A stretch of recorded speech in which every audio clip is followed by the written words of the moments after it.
Assalamu alaikum. Today in English 3, that is a course about writing skills, we will be studying writing steps. I will be telling you about the writing skills, that is the course, and the course outline, and the topic, that is writing steps. So first of all, let me tell you what is writing skills. So writing skill is a skill, not a natural gift. It is a skill like driving, typing, cooking, or knitting. Like any skill, it can be learned. So, if you have to learn something, you have to follow some rules. So, this course will give the extensive practice needed to develop your writing skills. In your routine life, you see, you talk to everyone not the same. For example, जब आप अपनी mother से बात कर रहे हैं or your teacher or a friend, you adopt different strategies to speech. Like अगर आपने बात करनी है अपने टीचर से, आप कुछ उनसे पूछना चाह रहे हैं, तो आपका जो वे ऑफ टॉकिंग है वो रिस्पेक्टिव होगा. और अगर आप अपने फ्रेंड से बात कर रहे हैं तो आपका जो वे ऑफ टॉक है वो कैजुअल होगा, एक इनफॉर्मल होगा. आप फ्रैंकली आप उनसे बात कर रहे होंगे. तो इसी तरह से आप जो भी आप बात कर रहे होते हैं, आपकी कोई स्पीच आप जो भी आप अडॉप्ट कर रहे होते हो अपना, उसके लिए कोई ना कोई पर्पस होता है. आपकी बातचीत का कोई ना कोई पर्पस होता है. और इसी तरह से उस पर्पस के साथ साथ आपका जिससे आप बात कर रहे होते हो, आप उस पर्सन से बात करने के लिए भी आपको एडजस्ट करना पड़ता है अपनी स्पीच को. लाइक जब आप बोल रहे हो तो आपको पता है कि अगर आप अपने किसी बड़े से बात कर रहे हो तो आपको रिस्पेक्टिव वे में आपको उनसे बात करना है.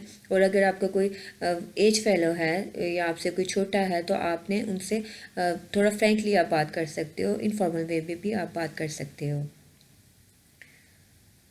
So to communicate effectively, you must have to follow some rules in speaking and in the same way writing as well.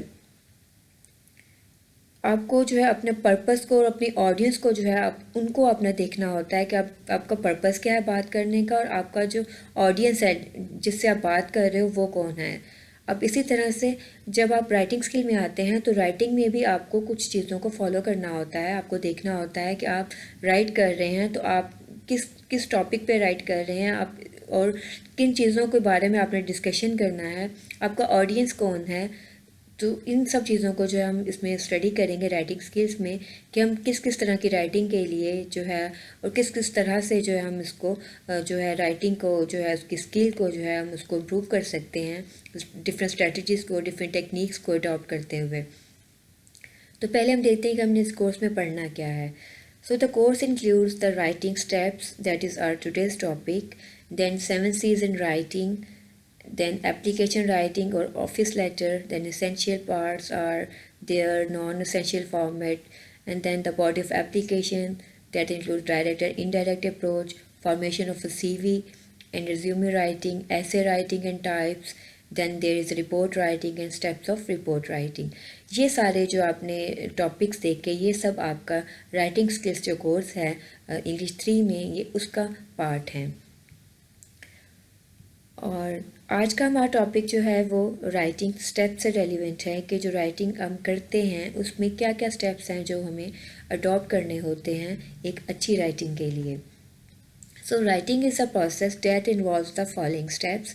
Discovering a thesis often through pre writing. अब थीसिस क्या होता है? थीसिस आपका मेन आइडिया है, आपका main topic है जो कि आपने किसी भी आप टॉपिक पे अगर आप लिखते हो, कोई ऐसे लिख रहे हो आप, यहाँ के कोई पैराग्राफ है या कुछ भी है, तो किसी न किसी टॉपिक के बारे में वो होता है, तो उसको आप थ्रू करते हो pre writing.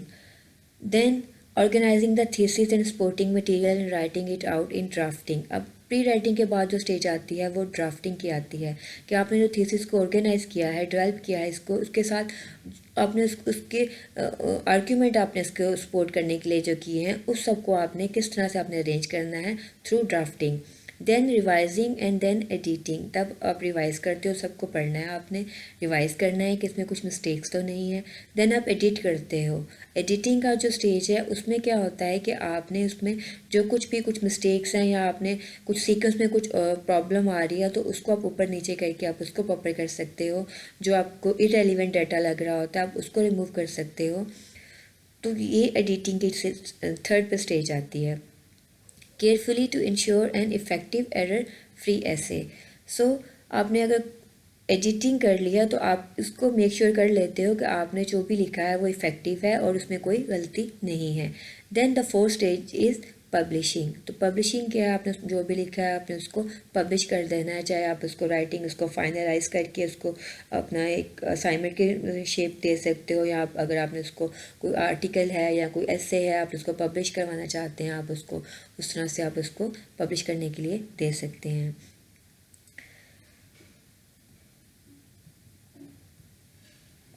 So learning this sequence will help and give you confidence when the time comes to write. अब आपको अगर सीक्वेंस पता होगा कि हमने किस तरह से लिखना है तो ये आपको हेल्प करेगा आपकी राइटिंग के लिए।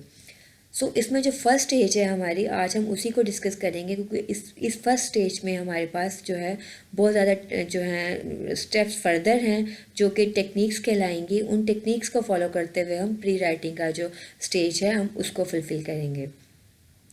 So, what is pre-writing? Pre-writing is a preparatory work for a piece of writing and as idea, formulation and outline और research.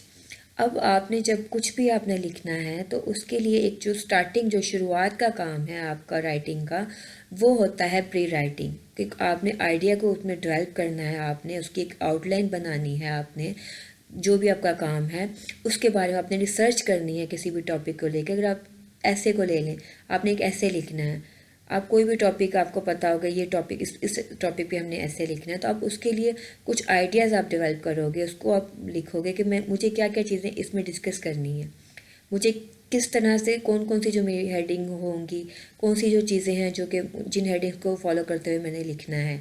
तो ये सब जो आपका काम है ये प्री राइटिंग में आता है। So there are 5 pre-writing techniques to help thinking about and developing a topic to write. अब आपने जो इन टेक्निक्स को हम फॉलो करेंगे तो इससे हमें हेल्प मिलेगी इस टॉपिक को के बारे में सोचने में और इसको डेवलप करने के लिए ताकि हम इसको राइट कर सकें। So these are 5 in numbers. Number 1 is free writing, then questioning. The third one is making a list, clustering, and preparing a scratch outline.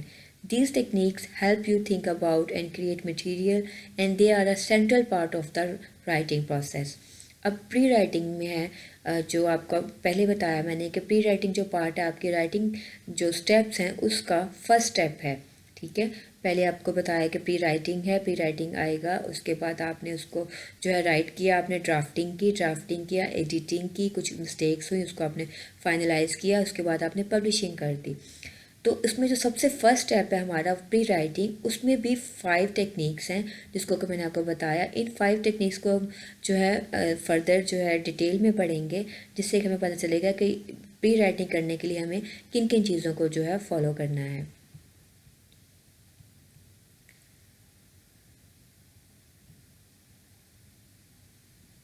So number 1 in pre writing is free writing. अब आपने free writing को देखना है कि जब हम pre writing करेंगे तो उसमें फ्री राइटिंग जो फर्स्ट टेक्निक है वो क्या है। Free writing means connecting rough sentences और phrases everything that comes to mind about a possible topic. अब आपके जो भी माइंड में एक रफली एक आइडिया आता है किसी भी टॉपिक को लेकर, आपने उन सेंटेंसेस को जो है मिलाना है, जो उनको उन फ्रेजेस को उन सेंटेंसेस को, ये आपका फ्री राइटिंग का प्रोसेस है। At this stage, do not worry about spelling or punctuating correctly, about erasing mistakes, about organizing material or about finding exact words. आपने इस स्टेज पे कोई नहीं इसको देखना कि पंक्चुएशन ठीक है कि नहीं, स्पेलिंग ठीक है कि नहीं, कोई जो है आपने इसको ऑर्गेनाइज मटेरियल को किया हुआ है कि नहीं। आप जस्ट रफली जो भी आपके माइंड में आता है आपने उसको राइट डाउन करना है। आपने उसके लिए कुछ वोकैबलरी का ध्यान नहीं रखना, इस तरह की चीज़ें आपने माइंड में उस तरह से उसको फोकस नहीं करना। Instead explore an idea by putting down whatever comes into your head. If you get stuck for words repeat yourself until more words come. अगर आपको वर्ड्स का कुछ आप कहीं पे भूल गए हो तब उनको आप रिवाइज कर सकते हो, आप सोच सकते हो कि प्रेफर जो आपके वर्ड्स हैं आप उनको चूज़ कर सकते हो। इस स्टेज में फ्री राइटिंग में आपको कुछ भी करेक्शन का जो है आपको नहीं, आपको कॉन्शियस होना है कि इसमें गलत है या सही है। जैसे आपने रफली जो आइडिया आपके माइंड में आएगा, जो थॉट्स आएंगे आपने उनको राइट डाउन कर लेना है। ये फर्स्ट स्टेप